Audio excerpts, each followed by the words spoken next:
یہ جو پورا واقعہ ہے کبھی اس کو آپ ڈیٹیل کے ساتھ کتابوں میں مطالعہ فرمائیے گا. بے کعبہ ولادت بے مسجد شہادت، یہ تو ہے امیر المومنین کے فضائل میں سے کہ کعبے میں ولادت ہے، مسجد میں شہادت ہے، لیکن وہ جو کعبے میں ولادت کا جو پورا منظر ہے اور اس وقت کے جو واقعات ہیں وہ ضرور آپ کتابوں میں مطالعہ فرمائیے گا تو آپ کو بڑے اچھے اس میں واقعات ملیں گے اور اس پورے سینیریو کو سمجھنے میں اور آسانی رہے گی کہ امیر المومنین کی ولادت سے 3 دن قبل شہزادی فاطمہ بنت اسد خانہ کعبہ کے پاس تشریف لے گئیں اور وہاں پر پہنچ کر جملہ ارشاد فرمایا. شہزادی فاطمہ بنت اسد سلام اللہ علیہا، انہوں نے جملہ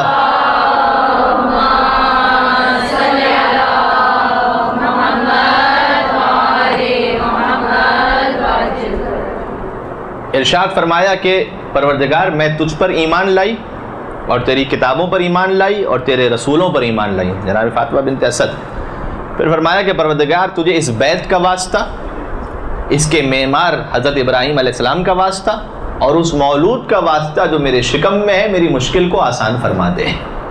یہ شہزادی فاطمہ بنت اسد نے یعنی اپنے ایمان کا اظہار فرمایا سب سے پہلے،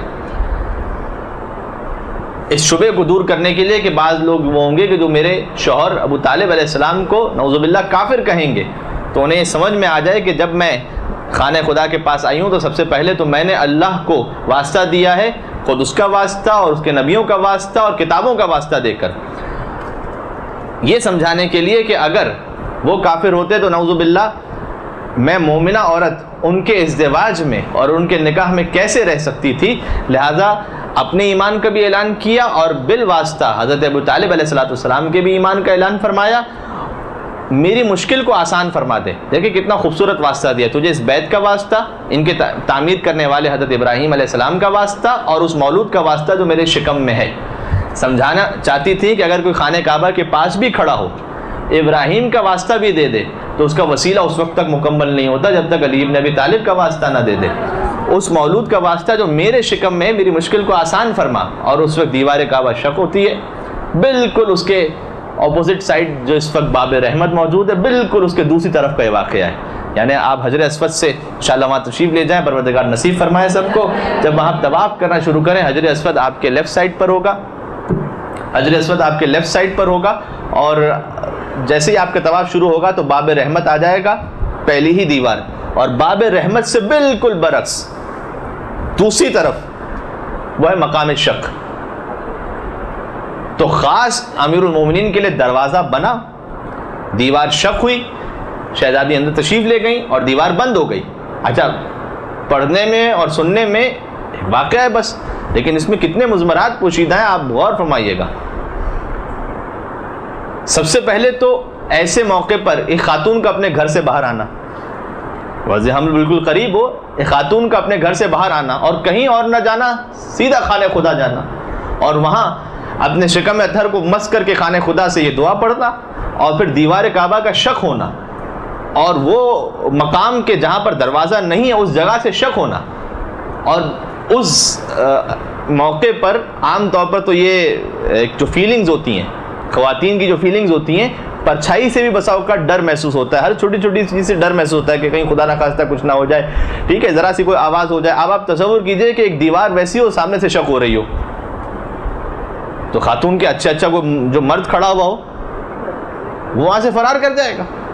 کبھی دیوار شق ہو رہی خود بخود اور بیوی فرار نہیں کرتی بلکہ بہت اعتماد کے ساتھ دروازے کے اندر داخل ہو جاتی ہیں، اس لیے کہ فرار کرتی ہے. اگر کسی فرار کی ماں ہوتی، یہ فرار کی نہیں بلکہ حیدر کرار کی ماں تھی، لہذا دروازہ شق ہوا.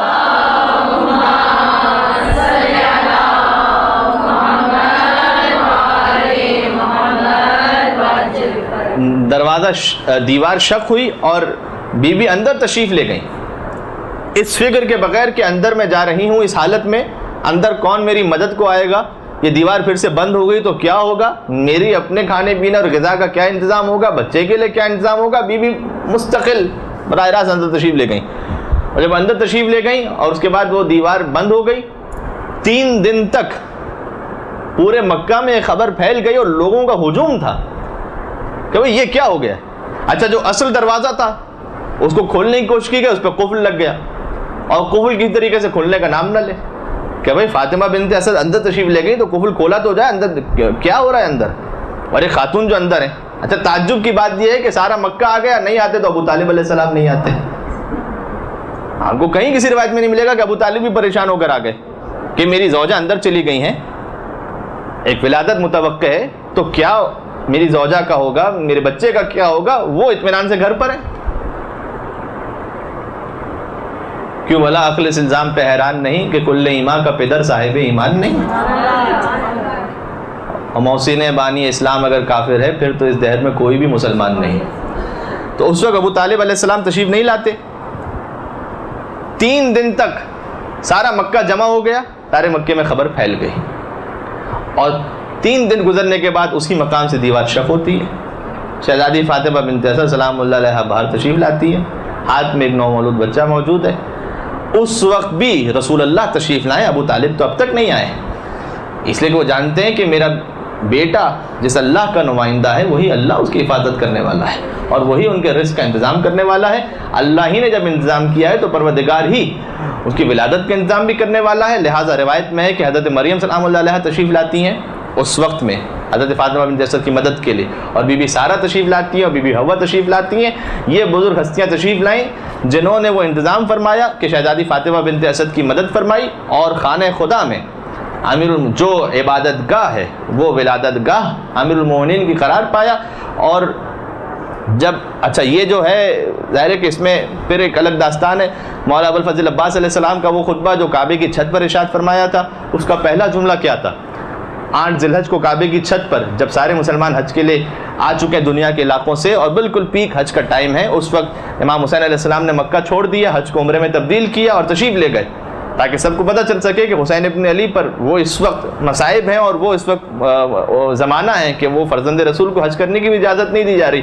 تو حضرت ابوالفضل عباس علیہ السلام نے کعبے کی چھت پر بلند ہو کر ایک خطبہ ارشاد فرمایا. اس کا پہلا جملہ کیا تھا؟ خطبہ تو خیر آپ نے ویسے ہی یا تو سنا ہوگا یا پڑھا ہوگا، لیکن اس کا جو سٹارٹ ہے الحمدللہ الذی شرف ھذا بقدوم ابیہ، امام حسین علیہ السلام کی طرف اشارہ کر کے فرمایا کہ حمد اس پروردگار کی جس نے کعبے کو یہ شرف بخشا کہ علی کی ولادت کعبے میں ہوئی ہے. علی کو شرف بخشا کہ علی کی ولادت کا نہیں، کعبے کو شرف بخشا. اور ہمارے یعنی علی کا شرف تو بعد میں کہ علی کی ولادت کعبے میں ہوئی، کعبے کا شرف پہلے. جس پر بعض علماء نے جملہ لکھا کہ علی کے لیے کیا فرق پڑتا تھا، ان کی ولادت تو جہاں ہو جاتی وہی کعبہ بن جاتا، وہ تو تشریف لائے تو کعبے کے لیے شرف تھا. یہ ابوالفضل عباس علیہ السلام نے ارشاد فرمایا کہ حمد اس پروردگار کی کہ جس نے کعبے کو یہ شرف بخشا کہ حسین کے بابا کی ولادت کعبے میں ہوئی ہے. اور پھر فرمایا کہ من کان بالامس بیتن اصبح قبلتن، کل تک جو فقط گھر تھا وہ علی کی ولادت کے صدقے میں کعبہ اور قبلہ میں تبدیل ہو گیا. یعنی کل تک جو فقط ایک گھر تھا اس کی حیثیت عبادت گاہ کے حوالے سے اسلام میں تو نہیں تھی، لیکن علی کی ولادت کے صدقے میں آج مسلمان اس طرف رک کر کے نماز پڑھتے ہیں. جو کل تک گھر تھا اصبح قبلتن، وہ قبلہ بن گیا.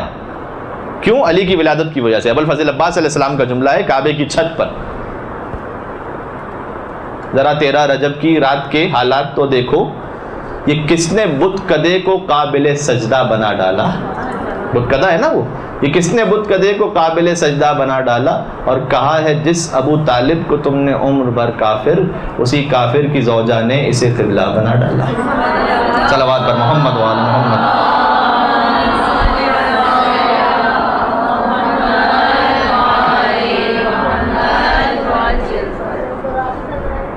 جی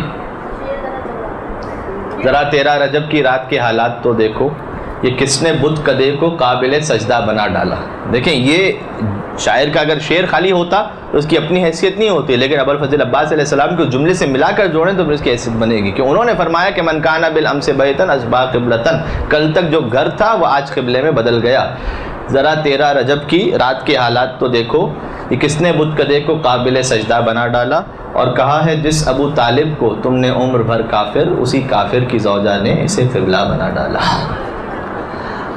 بیوی اندر 3 دن تک مسکون رہی ہیں. اس کے بعد جب باہر تشریف لاتی ہیں رسول اللہ استقبال کے لیے آگے بڑھے. یہ جملہ تو پھر میں نے گزشتہ درس میں بھی عرض کیا تھا کہ امیر المومنین تشریف لاتے ہیں رسول اللہ کی گود میں، اور یہ کس نے علی کو بتایا کہ اب ماں کی گود نہیں ہے، اب رسول اللہ کی گود ہے. اور آنکھیں کھولیں اور قرآن پڑھنا شروع کیا۔ اس سے پہلے یہ سوال کیا کہ یا رسول اللہ میں توریت پڑھوں یا زبور پڑھوں یا انجیل پڑھوں یا قرآن پڑھوں؟ کہا کہ اے علی تم قرآن پڑھو، اور اس وقت امیر المومنین نے قرآن کی تلاوت کرنا شروع کی، سورہ مبارک مومنون کی، قد افلح المومنون، کہ یقیناً مومنین کامیاب ہو گئے۔ سورہ مومنون کا ابتدائی حصہ پڑھا۔ رسول اللہ نے اپنے وقت ولادت نہیں پڑھا تھا قرآن، لیکن علی نے قرآن پڑھا، اور قرآن پڑھ کر یہ سمجھا دیا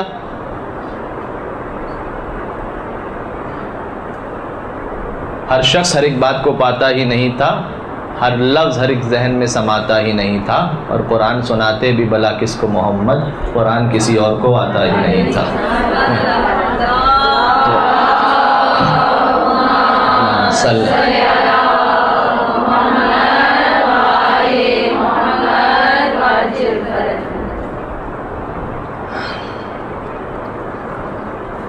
اس وقت امیر المومنین نے قرآن پڑھنا شروع کیا، سورہ مبارک مومنون کی تلاوت فرمائی۔ اچھا یہاں پر اب پہلے سے اس واقعے کو مکمل کر لوں مختصراً، کہ پھر آنکھیں کھولی اور رسول اللہ نے اس وقت یہ فرمایا تھا کہ اے علی تو نے مجھے اپنی نظر سے مخصوص کیا، پہلی نظر سے، اور میں نے تجھے اپنے علم سے مخصوص کیا، یہ میں پڑھ چکا ہوں۔ جناب فاطمہ بنت اسد اس واقعے کے بعد امیر المومنین کو اپنے گھر لے آئیں، اور امیر المومنین کو ایک پارچے میں لپیٹ دیا گیا کہ اس وقت وہ پارچہ مولا امیر المومنین جو بالکل ابھی ولادت ہوئی امیر المومنین کی، انہوں نے ہاتھوں کو جنبش دی اور وہ پارچہ پھٹ گیا، اور پھر اس کے بعد ایک اور پارچے میں انہیں لپیٹا گیا، اور اس کے بعد پھر امیر المومنین نے ہاتھوں کو جنبش دی اور پارچہ پھر سے پارا ہو گیا۔ تو شہزادی فاطمہ بنت اسد سے مخاطب ہوتے ہوئے امیر المومنین نے کہا کہ یا امہ، اے مادر گرامی، میں اس وقت تسبیح کر رہا ہوں، لہٰذا مجھے تسبیح کرنے دیجیے، یعنی اس پارچے میں نہ لپیٹیں مجھے۔ اور پھر امیر المومنین کو ایک گہوارے میں ان کی والدہ گرامی نے، یعنی آپ تصور فرمائیے کہ اب ظاہر ہے کہ وہ جذبات اور وہ فیلنگز، جب میں بہت زیادہ اگر یہاں پر ایموشنل ہونا چاہوں گا تو پھر اگر وہ ایک مردوں کی محفل ہو رہی ہوتی تو اس میں کسی اور طریقے سے اس کو پھر بیان کرتا، لیکن ذرا ہم سب کے جذبات تھوڑا سا کنٹرول میں رہیں، لہٰذا میں بہت خصیرے سادے انداز سے لے کر چلتا ہوں کہ ایک نومولود بچہ اور امیر المومنین جیسا فرزند اگر جب کسی ماں کو عطا ہوا ہو، تو گہوارے میں شہزادی فاطمہ بنت اسد نے انہیں رکھا، کہ وہ اژدہے والا مشہور واقعہ کہ وہ اژدہا امیر المومنین کے پاس آتا ہے، اور امیر المومنین نے اس اژدہے کے اسی گہوارے میں 2 ٹکڑے کر دیے، اور وہ اژدہا جس کے 2 ٹکڑے کیے تھے اس کی ایک خاص خصوصیت تھی۔ جب یہ 2 ٹکڑے ہو گیا، وہ اژدہا 2 ٹکڑے ہو گئے اس کے، تو لوگ آتے ہیں رسول اللہ کے پاس اور آ کر کہا کہ یہ کیا معاملہ ہو گیا؟ اس لیے کہ یہ اژدہا وہ تھا کہ جو ایک معیار تھا کہ ہم ہر نومولود بچے کے پاس اس اژدہے کو چھوڑ دیا کرتے تھے۔ اگر اژدہا ڈس لے اس بچے کو، اس کا مطلب یہ ہے کہ ہم یہ سمجھتے تھے کہ اس کے نسب میں کوئی شبہ ہے، اور اگر اژدہا اس پر حملہ نہ کرے تو ہم یہ سمجھتے تھے کہ نہیں، اس کا نسب صحیح اور سالم ہے۔ یہ اژدہا جو ہے وہ معیار تھا ہمارے لیے، ملاک تھا ہمارے لیے۔ تو یا رسول اللہ اب فیصلہ کیسے ہوگا؟ یہ تو بڑا مشکل معاملہ ہو گیا کہ علی نے تو گہوارے میں آ کر اس اژدہے کے 2 ٹکڑے کر دیے۔ گویا اس وقت رسول اللہ نے جواب دیا ہو کہ وہ جو معیار تھا وہ باطل ہو گیا، اب یہ معیار جو ہے کہ جس کے دل میں امیر المومنین کی محبت ہے، اس کی خلقت پاکیزہ ہے، اب سے معیار یہ ہے۔ لہٰذا اب آگے والا جملہ میں نہیں کہوں گا، صرف اتنا میں کہوں گا کہ اصحاب اپنے بچوں کو لایا کرتے تھے امیر المومنین کی خدمت میں، اور اگر بچہ دیکھ کر مسکرا دیتا تھا تو سمجھ جاتے تھے کہ ہاں اس کی خلقت صحیح اور سالم ہے اور پاکیزہ ہے۔ اور رسول اللہ نے یہ تربیت فرمائی تھی کہ جب رسول اللہ کے پاس بات اب آئے اور انہوں نے کہا کہ ہم نے بچوں کی خلقت کو دیکھنا چاہتے ہیں اور امتحان کرنا چاہتے ہیں، تو کہا کہ علی کے پاس لے آؤ، اور علی کے چہرے کو دیکھ کر اس کا چہرہ خوش ہو جائے، اس کا مطلب یہ ہے کہ اس کی خلقت صحیح اور سالم اور پاکیزہ ہے۔ تو یہ معیار پروردگار عالم نے عطا فرمایا امیر المومنین کے صدقے میں۔ بعض افراد نے، ظاہر ہے کہ جنہیں امیر المومنین کی کوئی فضیلت ہضم نہیں ہوتی، انہوں نے یہ کہا کہ یہ جو کعبے میں ولادت ہے، اس میں کون سا ایسا کوئی بہت بڑا کمال ہے؟ اس لیے کہ حضرت فاطمہ بنت اسد ایک اتفاق تھا کہ وہ وقت ولادت خانہ کعبہ چلی گئیں. بھائی کہیں نہ کہیں تو انہیں جانا تھا، یا گھر میں رہنا تھا یا کہیں جانا تھا، اب وہ چلے گئے اتفاق سے خانہ کعبہ اور وہاں ولادت ہو گئی. تو اس میں کون سے فضائل کی بات ہے؟ یہ بعض علماء نے لکھا ہے کتابوں میں کہ اتفاقاً ولادت یہاں ہو گئی، کیونکہ وہ اتفاق سے اس وقت یہیں تشریف لے آئیں.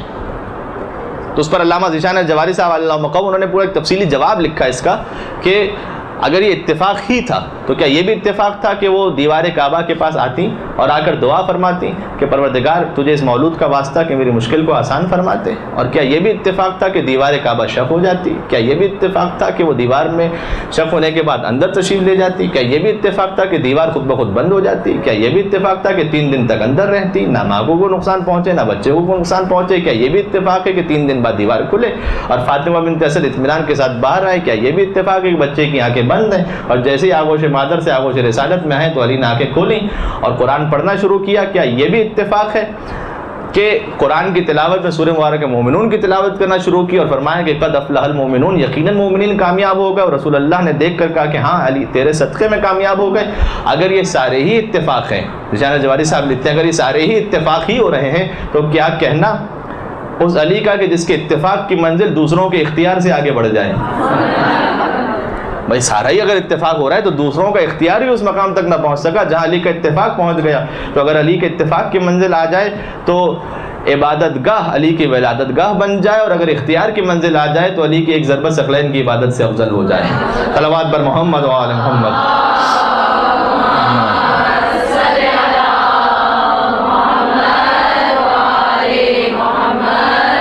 ایک اعتراض کیا گیا جو میں نے آپ سے ڈسکس کر لیا کہ یہ تو ایک اتفاق تھا، اس فضیلت پر ایک اعتراض یہ ہے. ایک اور اعتراض یہ کیا گیا کہ جب فاطمہ بنت اسد وہاں تشریف لے گئیں تو خانہ خدا میں بت رکھے ہوئے تھے، تو در حقیقت وہ تو نعوذ باللہ من ذالک ان بتوں سے وہاں مانگنے کے لیے تشریف لے گئی تھیں. اور اس میں کیا آپ فضیلت کی بات کر رہے ہیں کہ خدا کا گھر اور یہ وہ بتوں نعوذ باللہ ان کی پرستش کرتی تھیں، وہاں تشریف لے گئیں اور وہ موقع تھا تو بتوں سے مانگنے کے لیے وہاں چلی گئیں اور وہاں علی کی ولادت ہو گئی. علماء نے یہ لکھا اپنی کتابوں میں، بعض متعصب علماء نے یہ لکھا ہے.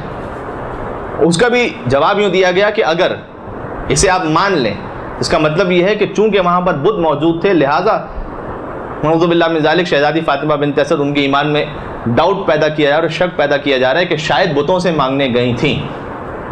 تو اگر تصور فرمائیے کہ آج تک خانہ خدا میں وہ بت رہ جاتے تو ہر مسلمان کی اور مومن کی عبادت ڈاؤٹ فل نہیں ہو جاتی کہ پتہ نہیں خدا کے گھر کی طرف رک کر کے نماز پڑھ رہا ہے یا بتوں کی جانب رک کر کے نماز پڑھ رہا ہے. تو اب اس کا احسان مانیے کہ جو بت شکن تھا کہ جس نے بتوں کو توڑ دیا اور اس کی ایک بت شکنی کی وجہ سے سارے جتنے مسلمان تھے ان کی عبادت میں خلوص پیدا ہو گیا اور ان کی عبادت یقین کی منزل تک پہنچ گئی. اس لیے کہ اگر علی کی ماں کے ایمان میں نعوذ باللہ یوں شک کیا جا سکتا ہے تو پھر جتنے اصحاب وہاں اس وقت خانہ خدا کی طرف رک کر کے نماز پڑھ رہے تھے سب کی عبادتیں ڈاؤٹ فل ہو جائیں گی. اور یہ صدقہ ہوگا امیر المومنین کی اس بت شکنی کا کہ علی نے اس بت شکنی کے ذریعے سے تمام اولین سے لے کر آخرین تک سب کی عبادتوں کو بچا لیا اور اس میں یقین کو پیدا کر دیا.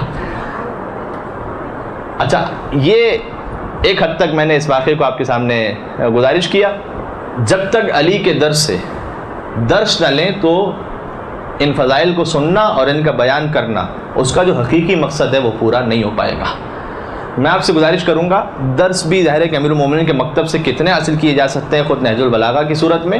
ایک کام ضرور کیجیے گا کہ کلمات قصار میں نہج البلاغہ کا تیسرا حصہ اس میں 150 150 150 وہ جو وصیت ہے مولا کی وہ جا کر ضرور دیکھیے گا، اس لیے کہ اس میں خود کسی نے مولا علی علیہ السلام سے کہا تھا کہ مولا مجھے کچھ نصیحت اور موعظہ فرمائیے، اور امیر المومنین نے ایک مختصر سا خطبہ ارشاد فرمایا کہ جس کے آخر میں سید رضی نے یہ لکھا کہ اگر نہج البلاغہ میں کچھ نہ ہوتا صرف یہ خطبہ ہوتا تب بھی انسانیت کی ہدایت کے لیے کافی تھا. وہ ایسا جی سید رضی نے یہ کہا اس خطبے کے بارے میں کہ اگر کچھ نہ ہوتا نہج البلاغہ میں، صرف وہ ہوتا تو انسانیت کی ہدایت کے لیے کافی تھا. لہذا وہ خطبہ ضرور جا کے مطالعہ فرمائیے گا. بہت سارے امیر المومنین کے کلمات میں سے ایک میں نے اس لیے مینشن کیا تاکہ ہم فوکس رہ سکیں. اگر میں جنرل آپ سے کہتا کہ نہج البلاغہ جا کے پڑھیں تو پھر نہیں سمجھ میں آتا کہ کہاں سے پڑھیں اور کیا دیکھیں. آپ خطبہ نمبر 150 جا کر دیکھیے گا، ویری پریسائز. وہاں پر جا کے بالکل امیر المومنین سے جب کسی نے کہا کہ مولا مجھے کچھ نصیحت یا موعظہ فرمائیے تو اس وقت امیر المومنین نے یہ سارا بیان فرمانا شروع کیا. اور اس کے چند کلمات ہیں وہ میں آپ کے سامنے گزارش کر دوں کہ علی کیسا چاہتے تھے، اپنے شیعہ کو کیسا دیکھنا چاہتے تھے. اس میں مولا علیہ السلام نے کہا ہے کہ دیکھو ان لوگوں میں سے نہ ہو جانا، یعنی ایسے نہ ہونا تم. ٹھیک ہے، اسے خود بخود انسان سمجھ لے کہ ہمیں کیسا ہونا چاہیے. کہ ایسے نہ ہونا، ایسے نہ ہونا، ایسے نہ ہونا، ایسے نہ ہونا. پورا خطبہ ارشاد فرمایا کہ جو اس کا پہلا جملہ ہے کہ لا تکم ممن یرجو الآخرۃ بغیر العمل. دیکھو ان لوگوں میں سے نہ ہو جانا جو عمل کے بغیر آخرت کی امید لگاتے ہیں. بالکل پہلا جملہ بہت واضح اور جس کو ہم کہتے ہیں نا کہ کیٹیگوریکلی مولا علیہ السلام نے ارشاد فرمایا کلیئر کہ ان لوگوں میں سے نہ ہونا ہرگز جو بغیر عمل کے آخرت کی امید لگاتے ہیں.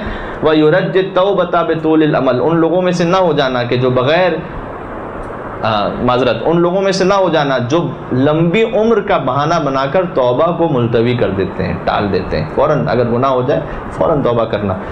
وَيُرَجِّ التَّوْبَةَ بِطُولِ الْعَمَلِ يَقُولُ فِي الدُّنْيَا بِقَوْلِ الزَّاهِدِينَ وَيَعْمَلُ فِيهَا بِعَمَلِ الرَّاغِبِينَ إِنْ أُعْطِيَ مِنْهَا لَمْ يَشْبَعْ وَإِنْ مُنِعَ مِنْهَا لَمْ يَنْهَ. يعجز عن شکر ما اوتی یبتغی الزیادۃ فیما بقی ینہا ولا ینتہی یأمر بما لا یأتی یحب الصالحین ولا یعمل عملهم ویبغض المذنبین وهو احدهم. پورا خطبہ ہے، بہت اچھا خطبہ ہے. مولا علیہ السلام نے ارشاد فرمایا، میں اس کا تھوڑا سا ٹرانسلیشن آپ کے سامنے پڑھ دوں. علی کیسا دیکھنا چاہتے ہیں؟ فرمایا کہ ان لوگوں میں سے نہ ہو جانا کہ جو بغیر عمل کے آخرت کی امید لگاتے ہیں. ان لوگوں میں سے نہ ہو جانا کہ جو لمبی عمر کا بہانہ بنا کر توبہ کو ملتوی کر دیتے ہیں. ان لوگوں میں سے نہ ہو یأمر بما لا یأتی، اس چیز کا حکم دیتے ہیں جس پر خود عمل نہیں کرتے. ینہا ولا ینتہی، دوسروں کو برائیوں سے روکتے ہیں لیکن خود نہیں رکتے. یعجز عن شکر ما اوتی، جو اللہ دیتا ہے اس کا شکر ادا کرنے سے عاجز ہوتے ہیں. ویبتغی الزیادۃ فیما بقی، اللہ سے چاہتے ہیں کہ ہمیں اور بھی دے، شکر لیکن ادا نہیں کرتے. یحب الصالحین ولا یعمل عملهم، صالحین سے محبت تو کرتے ہیں لیکن ان کے جیسا عمل نہیں کرتے. ویبغض المذنبین وهو احدهم، مذنبین سے بغض تو رکھتے ہیں لیکن خود انہی میں سے ہوتے ہیں، خود ان گناہگاروں میں سے ہوتے ہیں. بہت اچھا خطبہ ہے، شاید نہیں معلوم میں نے پہلے یہاں پر پیش کیا نہیں کیا. ایک منٹ کی بات ہے، 2 منٹ کی اس کو پڑھ دوں. یہاں پر نجف اشرف جہاں علی کا جوار ہے، آدم اور نوح علیہ السلام بھی وہیں پر مدفون ہیں. اور پروردگار انشاءاللہ آپ کو دیکھنا نصیب فرمائے بار بار کہ آپ نجف تشریف لے جائیں، اس گنبد کو دیکھیں، اس زری کو دیکھیں. وہ جو وہاں پر ایک ہیبت ہے اور وہاں پر جو جلال علوی ہے وہ انسان محسوس کرتا ہے کہ جب وہاں پر پہنچتا ہے اور خود اس طلائی دروازے کو جب انسان دیکھتا ہے تو اس میں جو امیر المومنین علیہ الصلوۃ والسلام کا عشق اور معرفت وہ محسوس ہوتی ہے اسے. اور اس زری کو دیکھ کر، اس گنبد کو دیکھ کر، وہاں پر مولا کے صدقے میں حوض علمیہ پچھلے 1000 سال سے قائم ہے الحمدللہ. وہاں پر ایک ہندوستان کا طالب علم تھا اور کئی روز کے جب فاقے ہو گئے تو مولا علیہ السلام کی قبر مطہر کے پاس آتا ہے اور آ کر کہا کہ اے علی، آپ مجھے کچھ یہاں پر عطا کیجئے، میں ہندوستان سے آیا ہوں اور میں یہاں پر بہت فاقے سے ہوں، تو میں فاقے سے ہوں تو مجھے عطا کیجئے. مولا علیہ السلام کی قبر کے پاس بہت رو کر وہ سو گیا. تو مولا علیہ السلام کو خواب میں دیکھا. مولا نے کہا دیکھ، علم چاہیے تو اس بھوک میں، علم کے لیے قربانی دینا پڑے گی. اگر دولت چاہیے تو واپس چلا جا ہندوستان، وہاں پر ایک راجہ ہے، اسے جا کر کہہ بے آسمان روت وقار آفتاب کو نہ. آسمان پر پہنچتا ہے اور آفتاب یعنی سورج بن جاتا ہے. وہ بیدار ہوا، اس نے کہا کہ مولا علم تو بعد میں بھی لے لیں گے، ابھی کھانا ہی دے دیں. تو امام نے کہا کہ پھر تو تجھے ہندوستان جانا پڑے گا. تو وہ ہندوستان پہنچا. وہاں پر تفصیلی بات ہے، ہندوستان وہاں پر پہنچا اور وہاں پر راجہ کے پاس بڑی مشکل سے پہنچا. اور اس نے دور سے اس راجہ کو جو شکار کے لیے نکلا ہوا تھا دور سے کہا کہ بے آسمان روت کار آفتاب کند. آسمان پر پہنچتا ہے، آفتاب بن جاتا ہے. سوچ رہا تھا پتہ نہیں جملے سے کیا ہوگا، مجھے تو دولت چاہیے. مولا نے کہا یہ جملہ کہو. اور جیسے اس بادشاہ نے جملہ سنا، قریب بلایا، کہا تو نے کیا کہا؟ کہا میں نے اتنا کہا کہ آسمان پر پہنچتا ہے، آفتاب بن جاتا ہے. کہا جتنی زمینیں جو دیکھ رہا ہے نا اس میں سے آدھی تیری ہوئی، جتنا میرا خزانہ ہے اس میں سے آدھا تیرا ہوا، یہ میری سلطنت ہے، اس کا ولی عہد تو ہو گیا. اس نے کہا حضور کیا بات ہے یہ، آپ سب کو جتنا عطا فرما رہے ہیں؟ تو بادشاہ نے یہ کہا کہ میں نے علی کی شان میں ایک منقبت کہی تھی جس میں ایک شعر ایسا کہا تھا کہ پہلا مصرع کہہ دیا تھا اور دوسرا سمجھ میں نہیں آ رہا تھا. سوچ رہا تھا کہ دوسرا مصرع کیا کہوں، بہت میں نے سوچا، کوئی علی کی شان کے اعتبار سے پورا نہیں اترا، تو میں نے مولا علی سے منت مانی تھی کہ اگر کوئی دوسرا مصرع مجھے لا کر سناتے تو آدھی ملکیت اپنی زمینیں اسے دے دوں گا، آدھی جائیداد اسے دے دوں گا، آدھا خزانہ اسے دے دوں گا۔ تو نے ایسا مصرع مجھے لا کر سنایا کہ ایسا میرے دل پہ لگا کہ اس سے بہتر کوئی علی کی شان میں مصرع ہو نہیں سکتا تھا۔ اب میں مصرع مکمل کرتا ہوں اسے کہ وہ پہلا مصرع کیا تھا کہ جس پر دوسرا مصرع کہا گیا، لیکن اتنا سمجھ میں آ گیا کہ امیر المومنین جسے مصرع چاہیے تھا اسے مصرع دے دیا، جسے دولت چاہیے تھی اسے دولت دے دی۔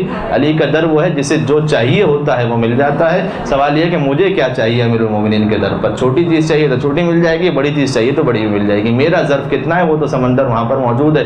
کہا کہ آپ نے پہلا مصرع کیا کہا تھا؟ کہ پہلا مصرع یہ کہا تھا کہ گر بزرعی نظر لطف بو تراب افتد بے آسمان ربط بکار آفتاب کنت۔ اگر دنیا کے ایک حقیر ذرے پر بھی بو تراب کی نگاہ ہو جائے تو یہ ذرہ اتنا بلند ہوتا ہے، اتنا بلند ہوتا ہے کہ آسمان پر پہنچ جاتا ہے اور آفتاب بن جایا کرتا ہے۔ شرط یہ ہے کہ امیر المومنین کے در کا ایک ذرہ بھی ہم بن جائیں تو انشاءاللہ وہ ہمیں آفتاب بنا دیں گے اور اس مقام تک انشاءاللہ پہنچا دیں گے۔ امیر المومنین کے در کا وہ ذرہ بننے کی پروردگار ہمیں توفیق نصیب فرمائے انشاءاللہ۔ اور پروردگار اہل بیت اطہار کا واسطہ، دیکھیں یہ جو اس نے جو شعر لکھا تھا کتنا زبردست فرمایا ہے۔ مولا علی علیہ السلام کی غالباً حدیث ہے یا مجھے ذہن میں نہیں آ رہا کہ 5ویں امام یا 6 امام کی حدیث ہے کہ من قال فینا بیت شعر من اللہ لہ بیتا فی الجنہ، جو ہمارے لیے دنیا میں ایک بیت کہتا ہے اللہ اس کے لیے جنت میں ایک بیت بنا دیا کرتا ہے، یعنی بیت شاعری والا بیت، وہ بیت گھر والا بیت۔ تو چھوٹی چھوٹی چیزوں پر یہاں اجر اور ثواب عطا ہوتا ہے۔ پروردگار مولا امیر المومنین کے در کا سچا غلام بننے کی، ان کا شیعہ بننے کی توفیق عطا فرما، ان کے آخری فرزند امام عصر والزمان کو اذن ظہور نصیب فرما اور ہمیں ان کے چاہنے والوں میں اور سچے ماننے والوں میں شمار فرما۔ ربنا تقبل منا انك انت السميع العليم برحمتك يا ارحم الراحمين برحمتك يا ارحم الراحمين وصلى الله على محمد وآله